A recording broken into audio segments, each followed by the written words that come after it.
Two groups of people find themselves in separate loops that test their relationships and patience. As their impossible situation drives them mad, the truth about their connection to each other spells more horror than they imagined. On an escalator, an elderly woman in a white dress has collapsed while holding a red notebook. Elsewhere, a bride and groom are welcomed into their hotel, where they're excited to spend their honeymoon night. While they wait for the elevator, a man exits the lift in his apartment building. The man, Carlos, arrives at his place, only to find his younger brother, Oliver, panicked. The younger man tries to explain something, but Carlos interjects to announce that he got money from their mother, so they can finally stop their sketchy business. Upon confirming that Carlos saw their mother today, Oliver gets even more agitated. Before he can explain why, Detective Marco arrives, aiming a gun at the brothers. Finally, Oliver apologizes for confessing to the detective about their business since he threatened to kill their mother. When Marco orders them to step outside, Carlos demands to see an arrest warrant, which the detective admits he doesn't have.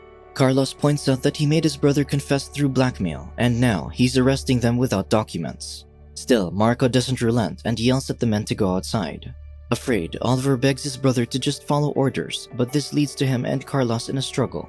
In the confusion, Carlos slams a fridge door against the detective, allowing the brothers to escape. They hurry down the stairs with Marco on their tail. The detective shoots and hits Carlos in the leg, thus halting their escape. Upon realizing what he's done, Marco drops his gun. Suddenly, they hear an explosion from above, though nothing happens. Oliver covers up Carlos's wounds, then berates the detective for shooting his brother. However, Marco aims his gun at him, threatening to kill him if he speaks about what happened. With no choice, Oliver helps Carlos down the stairs to get him to the hospital. They eventually reach the first floor, but the door won't open, and they find more steps leading several levels down. They keep going down but notice that the stairs continue as far as they can see. Frustrated, Marco orders the brothers to stay while he goes down alone. As he does, he checks the doors on the other levels, but none would open. To his surprise, he discovers a vending machine that wasn't there before. He then reaches another 9th floor, where he finds the brothers again. Confused, Marco runs upstairs this time. While he does, Oliver desperately tries to open the door, which remains futile. Eventually, the detective returns from downstairs, even though he'd been going up.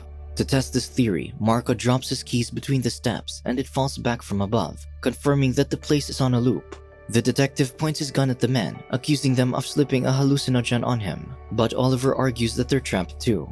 Later, Oliver tends to his brother's wound while apologizing for getting them into this mess. He explains that Marco works for the Gammons and knows everything about their mother. This reminds Carlos of when they got lost in a maze as kids. Their mother had cops searching for them, only to find them at the entrance. He then explains that when they feel like they're dying, they remember silly moments in their lives, like that day at the maze. His brother refuses to give up, so they go to the vending machine, which Marco has already broken into. Grabbing a water bottle, Oliver cleans Carlos's wound. Marco helps, defending that he had to shoot earlier since they ran. However, he retracts his statement, claiming that something compelled him to pull the trigger, but Oliver refuses to believe this. Later, Marco gazes at his family's photo, wondering if he'll see them again. When he hears Carlos still in pain, he gets up but stops when a miniature playing card falls from his wallet. Not recognizing it, he picks it up, tears it, then tosses it to the side. The detective then gives Oliver his sleeping medicine to help with his brother's pain. Seeing this, the man assumes that Marco needs them since shooting people keeps him up at night. Marco doesn't bother defending himself. After a while, Carlos has fallen asleep. Marco takes this time to share that he was supposed to join his family for dinner to celebrate his and his wife's wedding anniversary. Refusing to sympathize with him, Oliver claims that it doesn't matter since if his brother dies there, he'll go after Marco's family when they get out. Hours later, Oliver checks his bag for supplies, finding several items. On the 26th hour since getting trapped, Carlos wakes up in pain. Oliver sees that his wound has worsened, so Carlos accepts his fate. In his dying moment, the man assures Oliver that he will do great things. Soon, Carlos takes his last breath, and his brother can only mourn. As he checks on them, Marco passes by the vending machine and finds that it's been restocked. This sends him to a maddened fit, so he starts wrecking the machine. However, Oliver uses this chance to steal his gun and threatens to shoot the man who killed his brother. Elsewhere, Roberto teaches his stepdaughter Camila a magic trick. However, his stepson Daniel gets annoyed with them repeating the supposed magic words. Before leaving their room, Roberto asks Daniel not to bring his pet hamster, Gammon, on their trip. When he's gone, the kid fetches his box of miniature playing cards from under his bed. Soon, their mother, Sandra, returns and hurries to prepare for their trip. She also tells Daniel not to bring the hamster with him, but he ignores her. In the kitchen, Sandra makes sandwiches for their 6-hour drive. She tells Roberto to use the chance to bond with her son, but her husband doesn't think it'd work since they're taking the kids to see their father, Tomas. The mother soon gathers her family, reminding Daniel to bring a spare inhaler for Camila. Before he can get it, Tomas calls.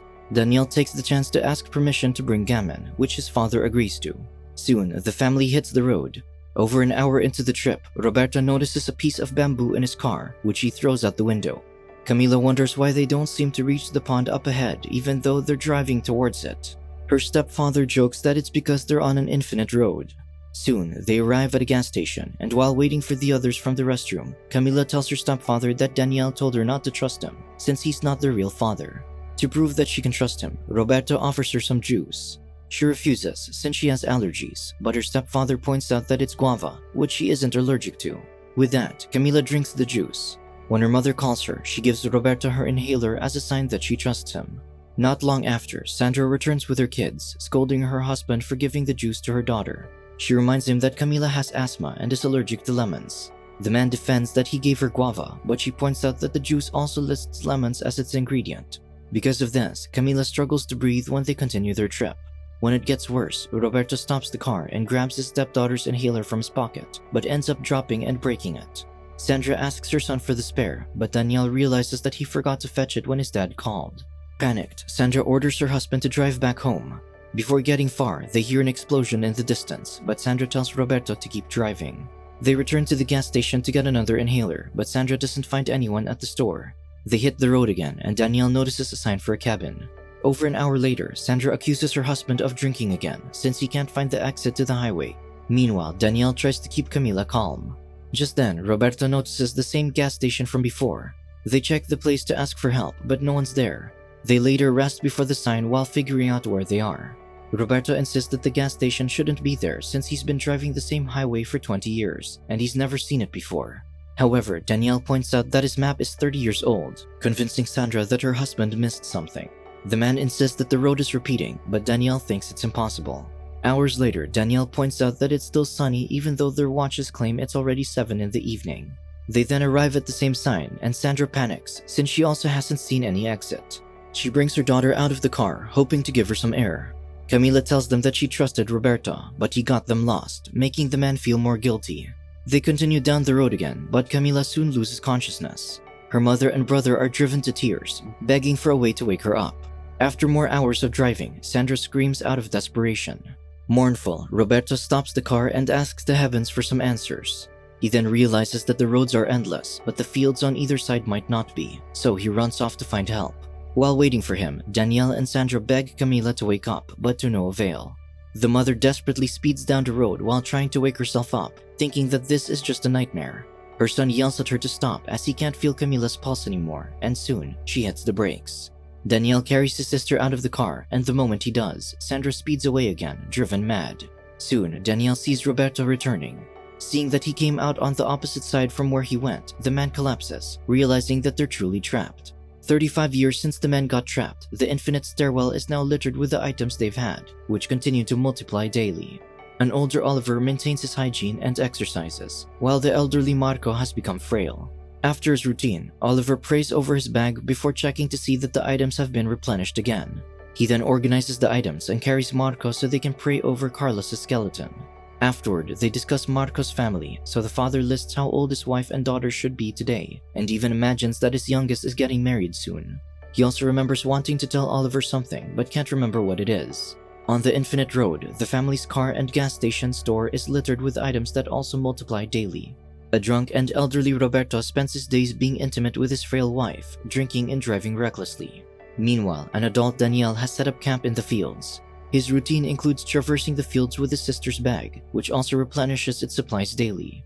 He keeps finding fresh inhalers inside, then tosses them into a pile, angry that they're too late to save Camila. The next day, Roberto drives past Camila's old stuffed toy on the road. The man leaves this by Danielle's tent, and when he finds it, he goes to meet his stepfather. Danielle, who now looks like Marco, asks why his stepfather called for him, given that the stuffed toy is their way to get each other's attention. However, Roberto argues that he found the toy on the road, so Danielle must have left it there. The old man then admits that he has something to say but forgot what it is. Roberto notes that this is common for old people. Recalling this interaction, the elderly Marco repeats Roberto's words, uttering Danielle. Oliver goes to him, so Marco claims that he remembers what he forgot, but if he tells his companion, he'll die. Marco explains that the family and identity he thought he had were all fake since he's actually Danielle. On the day he met with his stepfather, Sandra passed away, so he and Roberto buried her next to Camila's grave. Roberto recalled that Daniel last spoke to his mother 20 years ago when he left to live alone. Because of this, he believed that Sandra was in a better place now since this endless road was her hell. Suddenly, Roberto experienced a headache, and recalling this brings the elderly Daniel pain in the present. He remembers how his stepfather assured him that Camila's death wasn't because he forgot to bring the spare inhaler. Instead, it was Roberto's fault for breaking the one they had and triggering her allergy. In the present, the elderly Daniel repeats Roberto's dying words, claiming that if they caused an incident, the same thing will happen to them. Roberto warned him to write his name so he won't forget, and Daniel repeats this to Oliver. Roberto added that someone told him that Daniel would forget his identity when he got in a police car. The man also recalled that he was Ruben in his past. Ruben and his friend rode a bamboo raft, but the instructor they were with caused his friend's death. He and the instructor spent the next 35 years on the raft without reaching land. On the day he died, the instructor told Ruben that he remembered being on a never-ending train track for 35 years. The man predicted that Ruben would reach dry land and eventually get onto a van, which led to him bringing Sandra's family on that endless road. Now that his memories returned, Ruben realizes that he spent 70 years trapped in 2 different loops, but he insisted that it wasn't real since they were only in an alternate reality. The elderly Danielle repeats these to Oliver, insisting that their real selves are happy in the real world. They've been trapped in this infinite hell to generate energy and happiness for their real selves. A sacrifice is required to cause the incident, hence why Carlos, Camila, and Ruben's friend had to perish. Now, Danielle warns Oliver not to get into an elevator so he can stop the cycle. Otherwise, he'd regret it, like how Danielle regrets getting into the police car 35 years ago, and how Ruben regretted getting into the van before him. In both Ruben's and Danielle's final moments, they remove a red notebook from their pockets. Oliver picks this up like how Daniel picked it up years ago. After settling the old man's body next to his brother's, Oliver continued his daily routine, similar to how Danielle walked down the infinite road after burying Ruben. However, Danielle stopped upon seeing a police car blocking his way. For days, Danielle remained trapped while ignoring the car. However, he eventually relented and took Camila's bag and gum into the vehicle to save himself from this infinite hell. The moment he opened the car, however, he dropped the items, instantly forgetting what they meant to him. After Danielle's death, the elevator also appears before Oliver. He also refuses to go in and attempts to end his life with Danielle's old gun instead. However, he can't bear to pull the trigger. With no choice, the man enters the elevator, finding a bellhop's uniform and a box containing a bee. Unbeknownst to him, Danielle also found a suit and badge in the mysterious car 35 years ago. The items gave him his new identity, along with a new red notebook that contained a photo of Carlos and Oliver, and instructions to shoot one of them in the leg. At present, Oliver also finds a red notebook showing him a photo of a bride and groom along with instructions to release the bee, drop the groom's bag, and break the vial inside it. With that, Oliver puts on the uniform. In an alternate reality, Danielle and his family make it to his father's house. He continues living happily and eventually creates a family of his own. However, the trip also led to Ruben and Sandra's divorce, which sent the man down a self-destructive path. Danielle also arrests the brothers in this reality, but this puts Oliver on the right path where he meets the love of his life. However, in a world where their other selves don't enter their loops, Danielle's wife cheats on him with Oliver. Danielle ends up killing his wife's lover and gets imprisoned for it. Soon after he's released as an old man, he jumps off a building since he has nothing in life left. After escaping the infinite staircase, Oliver poses as a bellboy in the hotel where the bride and groom arrive. He offers to carry the groom's bag, so the man gives it to him before they exit the elevator. They arrive at the 13th floor, so Oliver discreetly frees the bee and drops the bag. When the groom picks it up, the bee stings him and they hear the explosion above them. The bride checks her husband's medicine from his bag but finds the vial broken since Oliver dropped it. The woman screams that her husband is allergic to bee stings, so they must rush him to the hospital. Oliver, who now thinks he's Carl the bellboy, joins them in searching for the exit. This begins another loop within the hotel's hallway that would lead the bride to become the old woman at the infinite escalator. Subscribe to watch more videos like this, turn on notifications and leave a like to help the channel out. Thank you for watching.